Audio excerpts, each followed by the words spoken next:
Sejam bem-vindos à minha casa. Vamos dar seguimento então à leitura desse livro maravilhoso que é A Luz do Caminho. Começaremos do quarto degrau esotérico. Espero que estejam gostando, espero que estejam refletindo e acompanhando, evidentemente, com a leitura do livro. O quarto degrau vai dizer o seguinte: obedece-o, não como se ele fosse um general, mas como se ele fosse tu mesmo, como se suas palavras fossem a expressão de teus secretos desejos. Lembrem, ele está falando daquele guerreiro. Ainda que lutes, não sejas tu o guerreiro. Aquilo que ele falava nos degraus anteriores. Ou seja, esse guerreiro que está dentro de nós. Na verdade, é a nossa essência, que quando nos colocamos em contato com ela, ela é uma fiel servidora do Dharma. Na verdade, ela e o Dharma são um só. Então não há possibilidade de errarmos quando nos colocamos a serviço do nosso ser.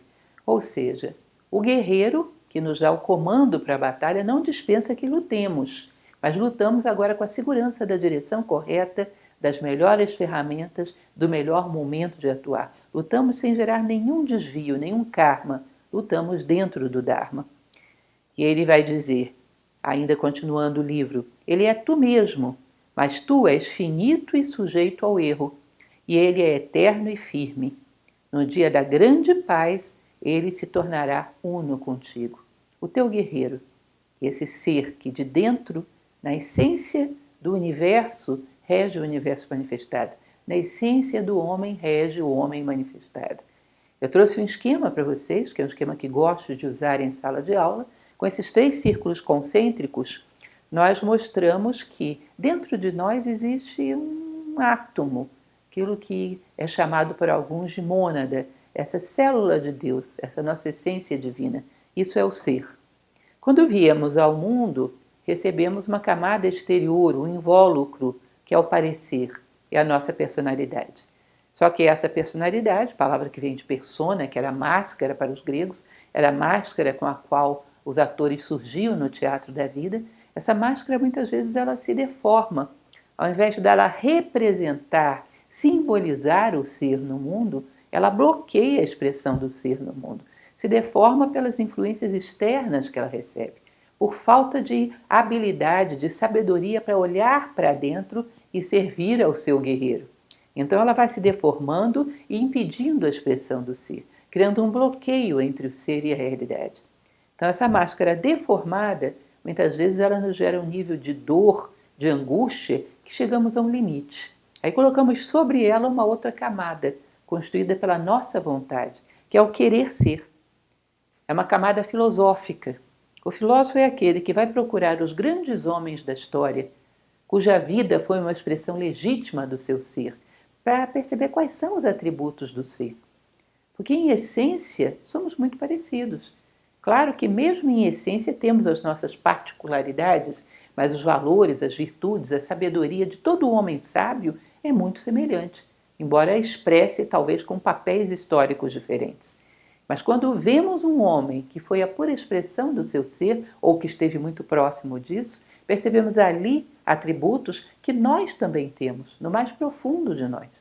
Quando colocamos essa camada externa, que é o querer ser, nós vamos esculpindo uma personalidade que seja mais próxima daquele ser que a gente ainda não vê, mas que vê através da história, vê através dos grandes exemplos que a história deixou.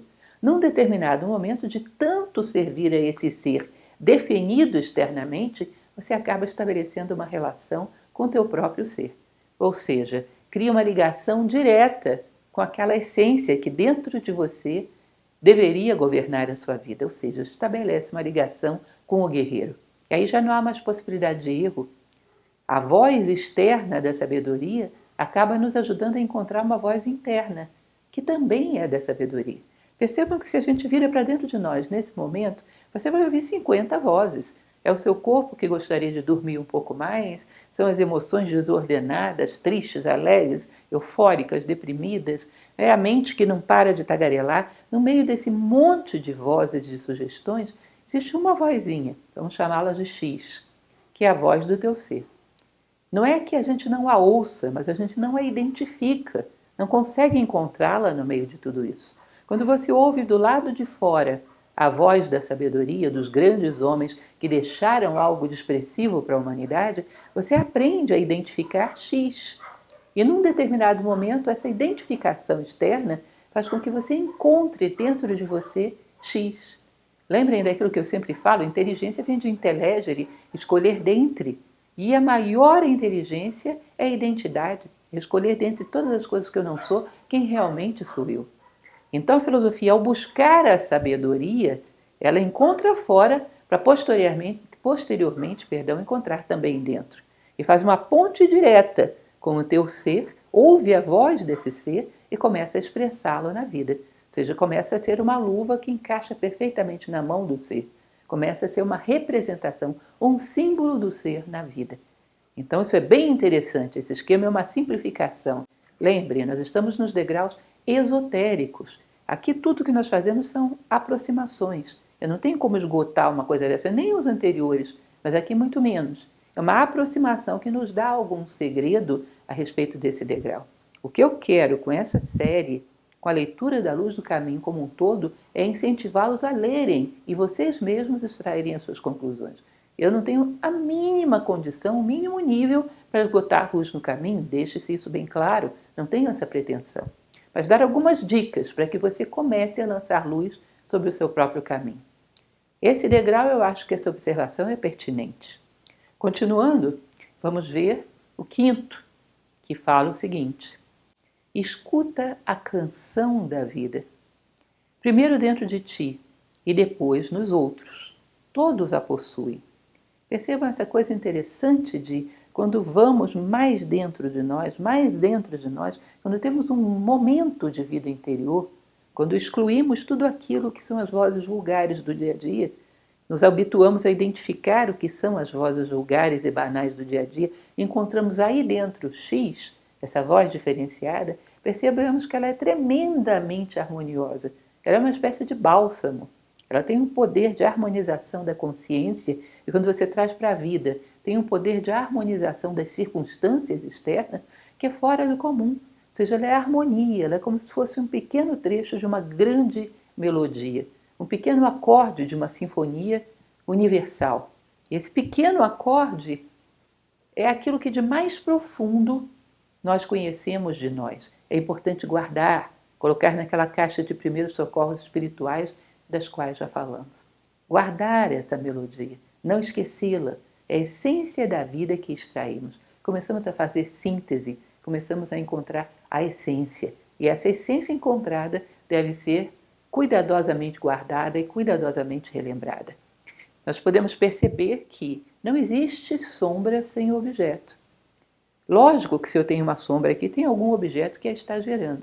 Nós poderíamos dizer algo equivalente de todos os seres da Terra. Se eles estão aqui, tem alguma coisa lá no plano das ideias, no plano das essências, que está se refletindo aqui. Bom, pode ter acontecido um monte de fenômeno de refração da luz que deformou esse reflexo, mas com certeza ele é reflexo de algo harmonioso. E quando, em um momento fugaz, de tanto buscar, encontramos um pequeno vislumbre desse ser que no plano das ideias rege a nossa sombra, isso deve ser preciosamente guardado como a joia mais preciosa da coroa de um rei, aquilo que de mais precioso e valoroso temos na nossa vida. E o que ele vai continuar dizendo é que essa harmonia interna depura o ouvido para identificarmos a externa. Platão, num determinado momento na República, ele diz que os seus homens teriam que ter uma certa idade, um certo nível de maturidade para ir para fora, para ir para o exterior. Que eles vivem numa sociedade harmoniosa. Eles têm que se identificar com a harmonia e saber identificar a harmonia. Para que quando fossem fora, soubessem identificar o que é harmonioso e o que não é. E não se enganassem, não caíssem em equívocos de valorizar demais aquilo que é só prazeroso, aquilo que é só confortável, aquilo que só distrai, aquilo que só informa, para que eles soubessem identificar o ouro no meio de qualquer quantidade de metais menos nobres eles tivessem. Então essa depuração do gosto interno te dá um poderoso identificador de onde está a harmonia no mundo exterior. E permite que você mostre aos seres que dentro deles há harmonia, que muitas vezes as próprias pessoas não veem.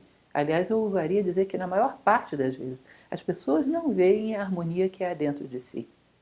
Quando você tem dentro e de puro gosto e se acostuma a viver com harmonia, identifica fora e ajuda para que o mundo veja a harmonia que está guardada dentro dele mesmo. Isso é uma função extremamente bela, eu diria até que sagrada. Continuando, o sexto degrau vai falar: guarda na memória a melodia que ouvires. A essência da vida deve ser guardada como um tesouro. Muitas vezes eu tenho falado para vocês sobre a questão do poder de síntese. Quanto isso é difícil, por exemplo, num curso de oratória, num curso de técnica de estudo, eu percebo isso.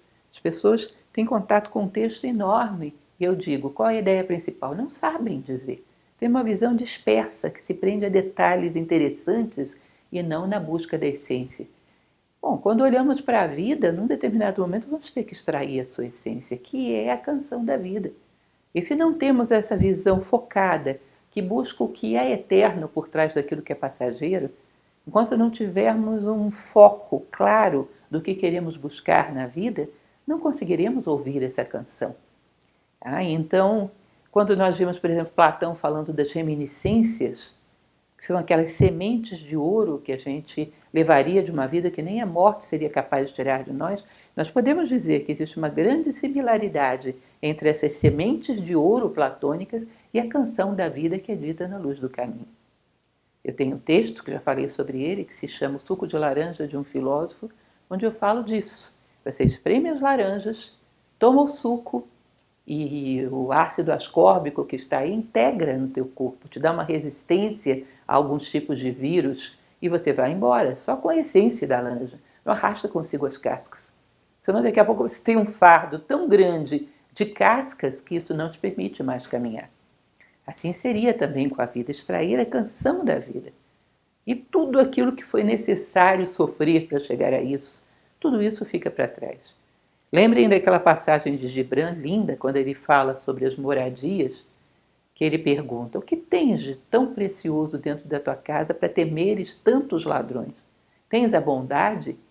Tens a honestidade, a justiça, a preciosa fraternidade? Se não tens nada, o que temes que seja roubado?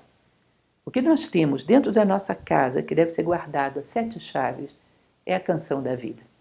Essas gotinhas da essência que nos foi possível colecionar, que é só o que vai restar no final das contas. É só o que é dotado de valor. O resto flui. Pesado, amargo ou doce, o que nos permitiu chegar aí vai ser levado pelo tempo, porque é filho do tempo. A canção da vida é filha da eternidade. Continuando, 7º degrau. Aprende dela, ou seja, da canção da vida, a lição de harmonia. Isso é muito interessante. Já falei para vocês da ideia platônica da identificação da harmonia em qualquer cidade, em qualquer ser humano, mas isso tem um outro corolário aí que também é interessante. Porque se a gente não ouve nada da canção da vida, a nossa percepção do que é belo e do que é harmonioso do lado de fora se degenera. Então é impressionante como às vezes pegamos um ser humano e mostramos algo que é uma preciosidade e algo extremamente vulgar e ele não sabe identificar. Ou às vezes até prefere o vulgar, porque tem mais afinidade com a vibração da sua consciência naquele momento. Ou seja, se degenera o gosto quando você não tem um padrão, e esse padrão é interno. Entendam isso. Identificar uma bela melodia, por exemplo, não é simplesmente ter feito toda uma formação acadêmica ou que o valha para poder conhecer toda a história da música. Bom, isso é uma boa ilustração, eu acho inclusive um bom entretenimento, faço como amadora, gosto de conhecer. Porém, se você não tem nenhum contato com a canção da vida, você não tem um padrão de harmonia que te permita identificar o que é próprio da alma, o que eleva a consciência, o que faz com que o homem se qualifique, o que faz com que nós encontremos o ápice da nossa visão de mundo, o que nos conduz para cima. Ficamos sem padrões. E não é meramente informação que vai nos dar isso. Às vezes, como já escrevi, inclusive, a esse respeito, dentro de um pacote intitulado como música erudita, você pode encontrar coisas sem nenhuma qualidade. Ninguém vai te dar o segredo, ninguém vai te dar a receita pronta. Os caminhos fáceis mentem. Só o que pode te dizer o que é bom e o que não é, que pode estar na canção popular, pode estar na canção erudita, na canção folclórica, pode estar em qualquer obra de arte. Só o que vai te garantir o que é e o que não é a comparação com a canção da vida. Se você não a tem, vai confiar em rótulos e em opiniões de terceiros. E a beleza, como diz Roger Scruton, é uma coisa que não aceita juízos de valor de terceiros. Ela tem que ecoar com algo que há dentro de você. Senão, não é uma apreciação estética correta. E não é só para a arte, eu uso a arte como exemplo, mas para as belas atitudes, pela bela forma de vida, para a bela convivência, para o belo controle de si próprio, tudo aquilo que é honesto, justo e bom é também belo. A vida é também uma obra de arte, com todos os seus detalhes. Perdemos o critério para identificar o caminho correto, se não temos dentro de nós nenhum contato com a canção da vida. A vida interior, então, permite identificar e promover a harmonia em todos os planos. Você vê o que está desarmonioso no seu relacionamento de trabalho, no seu relacionamento doméstico. É como se você tivesse cavado um poço muito profundo. E esse poço profundo foi bater na água. Você chegou no lençol freático, onde a água é abundante. Você agora tem água para matar a sede de todos que passarem por ali. Ou seja, em todos os campos você pode atuar como água pura e refrescante, que mata a sede. A profundidade nos permite harmonizar e iluminar a vida daqueles que estão à nossa volta. Ou seja, a canção da vida deveria ser aquilo que mais buscamos. O que é o seu ideal de vida? O que você mais busca? Ser, ter, parecer? O produto que todos nós deveríamos buscar como essência mais elevada é a canção da vida. Ouvi-la e entoá-la aos ouvidos da humanidade. Continuando, 8º. Tu podes, então, manter-te ereto, firme como uma rocha no meio do tumulto, obedecendo ao guerreiro, que és tu mesmo e é teu rei. Ou seja, agora você tem firmeza inabalável, você tem paz, porque você sabe que você luta junto com a natureza, você luta a favor do Dharma. Existe um filósofo que diz que o homem com Deus é maioria. É mais ou menos o que ocorre aqui. Estamos com o Dharma, estamos com Deus e somos maioria. Isso nos dá uma força poderosa. Encontramos o nosso lugar no mundo e não existe nada mais poderoso do que o Dharma. O Ramayana, que é um livro que amo, fala constantemente sobre isso, do poder do homem que caminha a favor da natureza, do poder do homem que caminha com o Dharma. Então, calmo e alerta, agora nós podemos usar o nosso dom da audição adquirido e guardar os fragmentos da canção ouvida. E ajudar cada um a encontrar a sua canção. Lógico que não podemos impor isso, mas para aqueles que quiserem ouvir, podemos entoar a nossa canção. Isso vai ajudá-los a encontrar a sua própria. Aprender a obedecer às leis da harmonia, ou seja, nos educarmos não só a reconhecer, mas a nos alinharmos com a harmonia, porque o comando do nosso guerreiro exigirá isso de nós. Nós vamos já entender melhor essa ideia do comando do nosso guerreiro. Que num determinado momento, nesse momento, já podemos ouvir de forma muito tênue, como a voz do nosso coração. À medida que caminhamos para uma vida interior mais profunda e mais frutífera, ouviremos com muito mais nitidez. Bom, obedecer à voz da harmonia, eu fiz questão de trazer etimologia, porque gosto disso, acho muito útil. A harmonia vem de armos, que é a articulação do corpo, a articulação do ombro. Ou seja, é como se você encontrasse a sua parte dentro do grande corpo do universo, o macrobios, o todo, o uno. E agora você trabalha apoiando o propósito do todo. Eu agora sou uma mão não solta, mas presa ao corpo da natureza. E através de mim ela pode chegar a alcançar coisas que não alcançava antes. E toda a força do corpo flui para a parte, quando essa parte está em harmonia e serve ao todo. Ou seja, eu caminho junto com a natureza. A força do todo flui para uma célula, quando essa célula está harmoniosa com ele e o serve. Ou seja, cada parte tem o poder do todo. Isso, a harmonia nos proporciona uma grande paz e uma grande segurança. O 9º degrau vai dizer: observa atentamente toda a vida que te rodeia. Sri Ram, que é um filósofo do século passado que admiro muito, ele fala constantemente sobre não vermos as coisas à nossa volta, vermos o nosso reflexo projetado nas coisas. Que é necessário ter a base negativa da consciência, ou seja, deixar de olhar para as coisas procurando proveito, satisfação, algum ganho, sempre baseados no nosso egoísmo. Lembro que eu falo muito para vocês, várias vezes já falei sobre aquela frase de Tolstói: a quem passe por uma floresta e só veja lenha para sua fogueira. Ou seja, eu não vejo as coisas, eu estou isolado.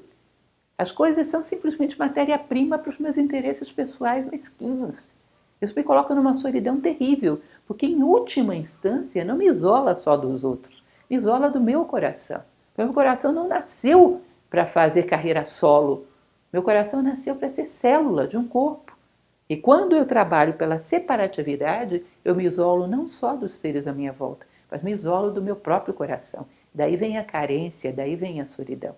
Solidão é um homem desacompanhado do seu guerreiro, desacompanhado da voz do seu coração. Platão dizia, no mito da caverna, tão conhecido, que quando nós olhamos para as coisas iluminadas pela luz do sol, as coisas mostram toda a sua plenitude. E o homem que vê as coisas iluminadas pela luz do sol é um sábio. A luz do sol é a ideia do bem. Olhamos para as coisas pensando, não, para que isso me serve? Mas como eu posso servir a isso? Olho para as coisas pensando no bem delas, sem querer reter nada para mim, considerando como seres com tanta existência e com o mesmo protocolo de direito de existência quanto eu. Como células de Deus, como eu. Aí, ao olhar para elas dessa forma, elas se abrem e mostram o seu coração. É aquele que vê o coração de todas as coisas é um sábio. Nós temos essa percepção. Quando temos algo que queremos compartilhar com um amigo, não compartilhamos com aquele que pode manipular as nossas informações. Compartilhamos com aquele que nos ama o suficiente para não querer nada senão o nosso bem. E com esse nós nos abrimos. Bom, vocês acham que a natureza não sabe disso? Ela não se abre diante daquele que quer manipulá-la. Ela se abre diante daquele que não quer nada senão o seu bem. E aí ela se abre e mostra o seu coração. E o conhecedor do coração de todas as coisas é um sábio. Mas por quê? Porque olha para as coisas iluminadas pela ideia do bem. Para de manipular, para de jogar, para de picotar o universo, de dissolver a unidade. Nós viemos aqui para proporcionar cada vez mais unidade no meio da multiplicidade. Cada vez mais montar pedaços desse grande quebra-cabeça que na manifestação se dissolveu e agora volta a ser montado. Os seres de boa vontade vieram para proporcionar unidade e não o contrário. Continuando, o 10º degrau. Aprende a olhar de maneira inteligente o coração dos homens. Muito bonito isso. Ou seja, muito a ver com tudo aquilo que a gente já falou. Olhar de maneira inteligente. Se você encontrou algo do seu coração, você tem agora ferramentas para intelegere, escolher dentre, distinguir no outro o que é o seu coração, o que é uma camada externa, deformada pelos hábitos da vida e ajudá-lo a ver também. Existe inclusive uma estratégia de convivência que eu gosto de falar dela, que eu acho muito interessante. Imagine que você tenha um amigo, uma pessoa que você conhece um pouco do seu coração, suas virtudes mais profundas, aquilo que ele tem de mais belo. Já teve a oportunidade de sondar um pouco o coração desse amigo. Um belo dia você o encontra, nós somos todos duais, e nesse dia o seu amigo está totalmente canalizado pela pior parte da sua dualidade. Está enfurecido, está colérico, está enciumado, seja lá o que for. E nós podemos, se temos essa noção do coração do outro, dividi-lo. Tratar como se você estivesse se comunicando com aquela pessoa que você conhece. E como se esse mau humor, como esse mau momento, fosse uma criança que estivesse do lado protestando e fazendo ruído. Você ignora o ruído dessa parte infantil da sua personalidade e o trata como uma pessoa que você sempre conheceu. Essa pessoa vai se sentir como que dividida e vai sentir que você se aliou ao que ela tem de melhor, porque ela também está lutando contra essa voz. E você tem que se aliar a ela nessa guerra. Não se identificar com as sombras e dar força para elas. Aliar-se a ela nessa guerra. Ela vai se sentir dividida e vai sentir que esse foco de consciência você apoia, esse não. E vai sentir mais força para lutar. Todos os seres humanos têm uma luta interna. E nós podemos participar dessa luta, mas aliados a quê? Nós vamos fortalecer qual das duas polaridades? A qual delas vamos nos aliar? Ou seja, observar inteligentemente o coração do outro te dá uma referência para sempre lutar a favor do coração das pessoas. Porque nem sempre estaremos ouvindo. Somos seres duais, nem sempre estaremos ouvindo o nosso coração. Alguém que conhece o nosso coração é um poderoso aliado. Isso é o que Cícero chamaria de uma verdadeira amizade. Bom, o livro vai continuar dizendo: todos os homens são teus instrutores. E isso é interessante mesmo, porque através de um momento de beleza, alguém te ensina muita coisa. Através de um momento de desonra, de queda, ele também vai te ensinar como o nosso coração pode ser traído por armadilhas externas. Talvez esse sofrimento dele, se for corretamente entendido pelos demais, gere um poderoso ensinamento para que nós não caiamos na mesma armadilha. E se nos sintamos solidários por essa pessoa, porque de uma maneira ou de outra, se somos unos, se somos um único ser, um ser humano que cai é uma parte de nós que foi ao abismo. E talvez tenha ido ao abismo. E de uma certa maneira esse seu sacrifício tenha sido útil para que muitos de nós não fôssemos juntos. E para caminharmos, teremos que voltar lá e resgatá-lo. Voltando a essa passagem que eu acho muito bela, algo de nós se eleva quando um único ser humano se eleva. E algo de nós vai aos infernos quando um único ser humano cai. Mas essa queda, se nós soubermos olhar de maneira correta, é um precioso ensinamento que pode nos permitir entender as muitas artimanhas que podem fazer com que o nosso coração deixe de ser ouvido por nós. Então, todos são nossos instrutores. Não aprender apenas quando as coisas são belas e dão certo, que isso nos reduziria a metade do aprendizado que podemos ter na vida. Metade das lições seriam jogadas fora. Isso não é justo. A vida inteira é pedagógica. Mais difícil ainda é conhecer teu próprio coração, só ao afrouxar personalismos. Então já falamos bastante sobre isso. Nosso coração, ainda que você tenha já ouvido um fragmento da canção da vida, não celebre tanta vitória, porque nós temos altos e baixos, cumes e vales, e num determinado momento esse coração pode ser obscurecido. Manter firme a vista sobre aquela parcela da canção da vida que ouvimos, manter firme na nossa memória essa melodia e ter cuidado, porque existem ladrões também das coisas do espírito. Existem circunstâncias que ameaçam nos roubar o nosso verdadeiro tesouro. Estar atentos a isso. Conhecer teu coração e consagrá-lo a um serviço digno. Uma vez que criamos vínculos cada vez mais preciosos com o nosso coração, ele é como uma luz que de dentro de nós se projeta sobre toda a nossa caixa de ferramentas da personalidade. E ele ilumina todas as nossas possibilidades de servir. A luz do coração, a canção da vida, projeta uma visão poderosa sobre a caixa de ferramentas que veio conosco ao mundo e nos ilumina todas as possibilidades de serviço, todas as nossas possibilidades de também trazermos luz ao mundo. No 11º degrau, disse o seguinte: observa com muita seriedade o teu próprio coração. Eu falava para vocês, um dia nossa vida interior será profunda o suficiente para termos fragmentos da canção da vida. Mas nesse momento o nosso coração já fala. Observa com muita seriedade o teu próprio coração. Costumo contar uma história que eu acho que é bastante simples e o foco nosso em Nova Acrópole é tornarmos acessível aquilo que parece distante. Quando em determinados momentos nós vamos nos deitar à noite e sentimos uma angústia, uma dor. Aí você pergunta à sua mente o que foi que houve de errado. E ela diz: nada, o dia foi perfeito. Mas a dor continua, fina, aguda, como se fosse um espinho no nosso coração. Nosso coração de alguma maneira está sangrante. E você cala a sua mente. Sente como se você estivesse penetrando dentro do seu coração, como se ele fosse um templo. E pergunta o que foi. É muito interessante. Porque ele vai te levar automaticamente a um momento onde os protocolos da vida foram feridos. onde os cânones de Apolo foram desrespeitados, onde você desafinou a canção da vida. Aquele momento que a mente não detecta, não é capaz de ver, o coração sente e se sente ferido.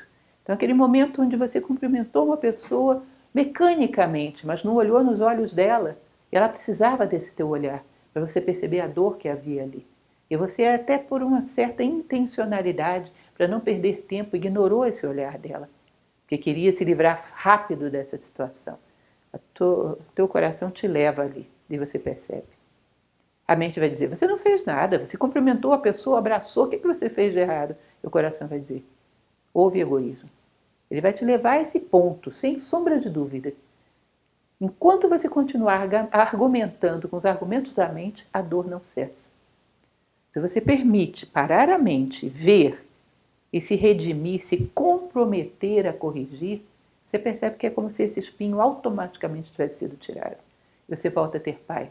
O coração exige compromisso, compromisso de correção. Quando você diz, vi, é verdade, fiz, me comprometo a corrigir. Amanhã não haverá mais isso. Você sente que imediatamente ele te dá uma nova oportunidade. É como se fosse um sol que renasce dizendo, te dou mais um dia, confio em você. Esse espinho é automaticamente retirado. Isso já é, ainda que distante, um pouquinho da voz do nosso guerreiro. Imagine aquilo que já eu falei para vocês em outra ocasião também, do coração do universo. Nós vamos tentar pegar os atributos de Deus, é muito pouco que nós podemos perceber. Percebemos que Ele é uno, portanto, tudo que caminha para a unidade, caminha para Ele.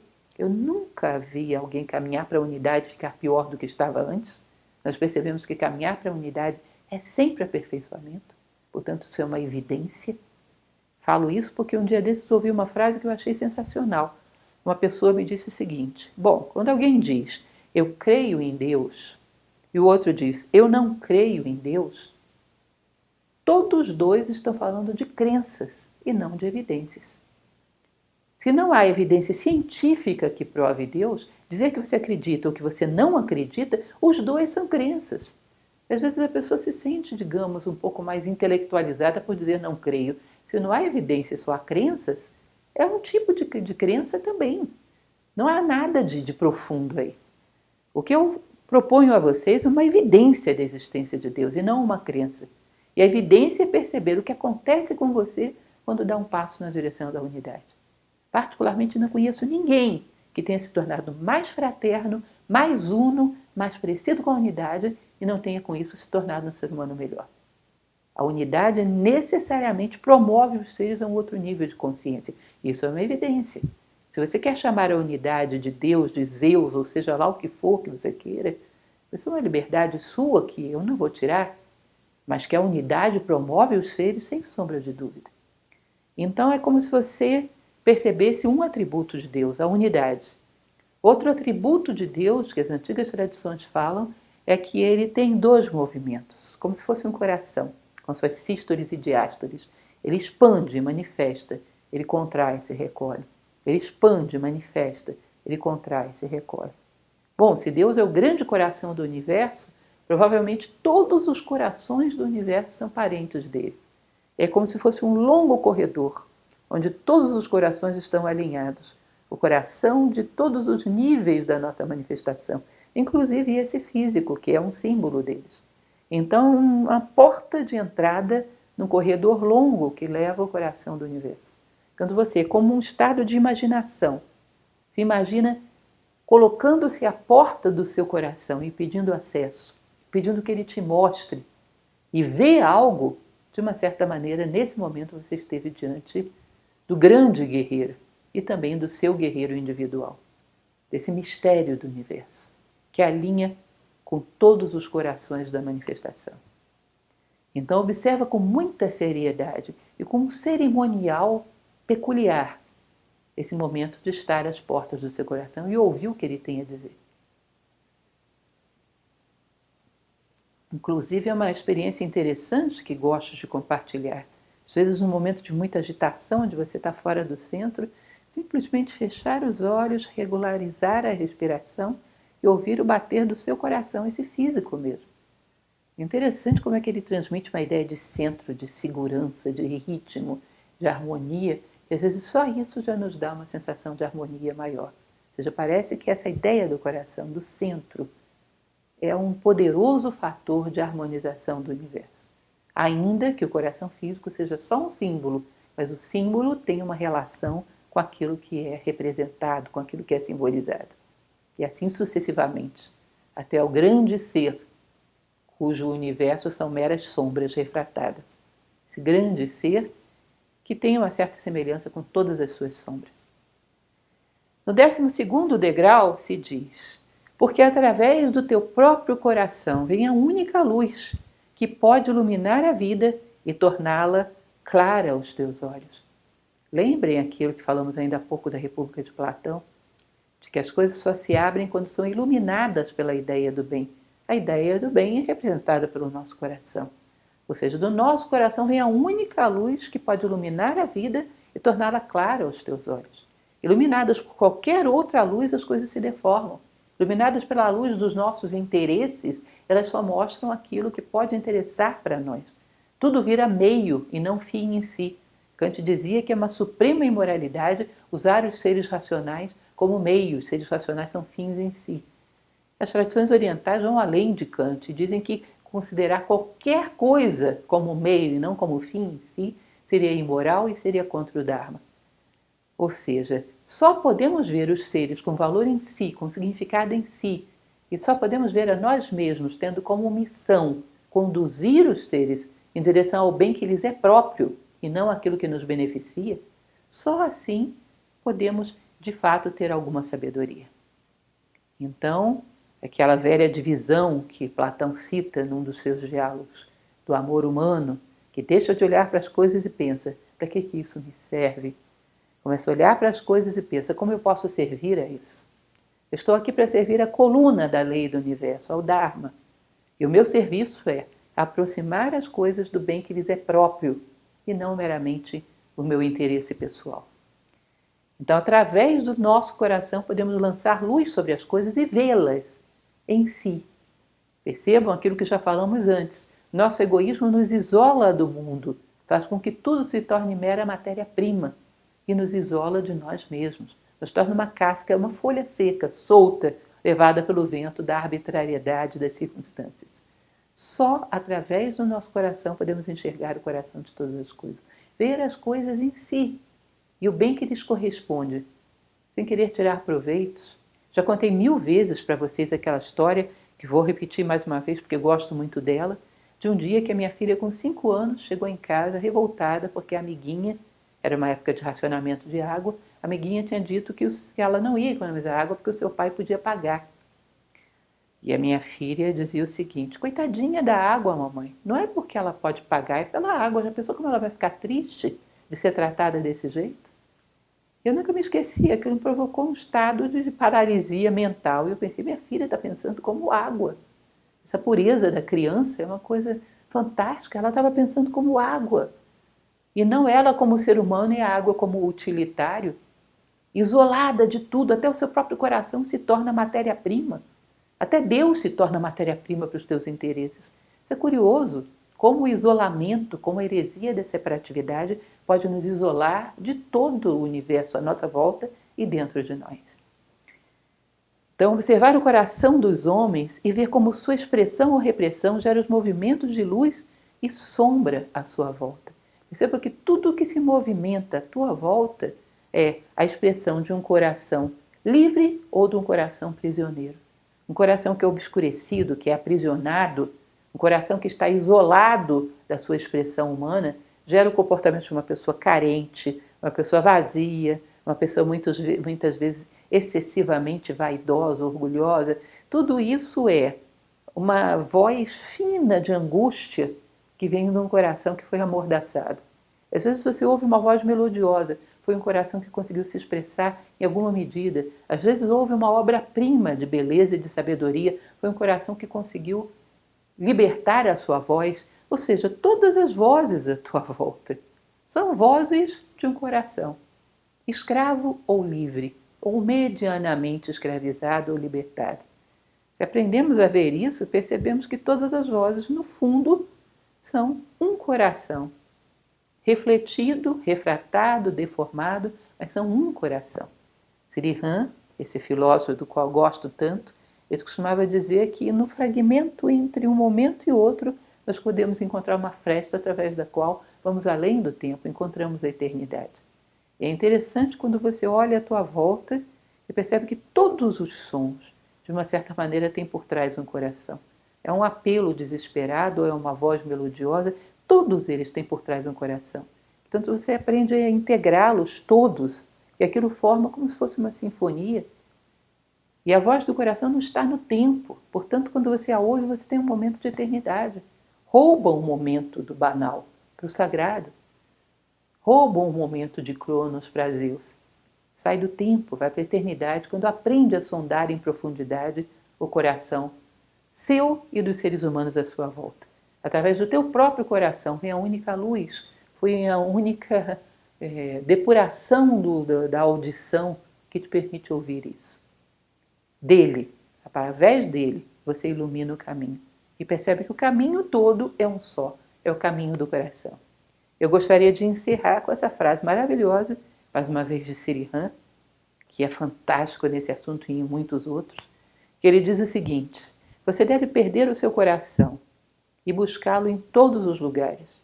Quando você o encontrar, você descobrirá que ele é o coração de todas as coisas. Ou seja, perde o seu coração todos os dias. Depois sai atrás de procurá-lo. Você vai descobrir que o seu coração é o coração de todas as coisas. Portanto, vai percebendo a unidade quando se torna um caçador da essência por trás das aparências mais harmoniosas ou mais deformadas. E percebe que não há nada no universo que não tenha uma essência por trás. E consegue ajudar aqueles que queiram ver a olhar para a direção correta. Perca o seu coração todos os dias e vá atrás dele. Não vai haver mais carência, porque você não concentra o seu coração numa coisa só, mas o procura em todos os lugares. E ele vai jorrar de todas as direções. E quem tem um coração que jorra de todas as direções, não tem carência. Não procura amor num ponto, procura amor em toda a vida. 360 graus o universo vai te abraçar, te envolver e se unir contigo. Bom, isso é o que temos hoje. Agradeço muito a presença de vocês, o carinho com quem tem acompanhado essa série. É um livro muito desafiador e espero que acompanhem com o livro, que façam suas reflexões. Repito, eu não teria como esgotar nem um percentual muito pequeno desse livro. A tarefa foi apenas começada, isso foi um incentivo. Agora cabe a você continuar. Obrigada.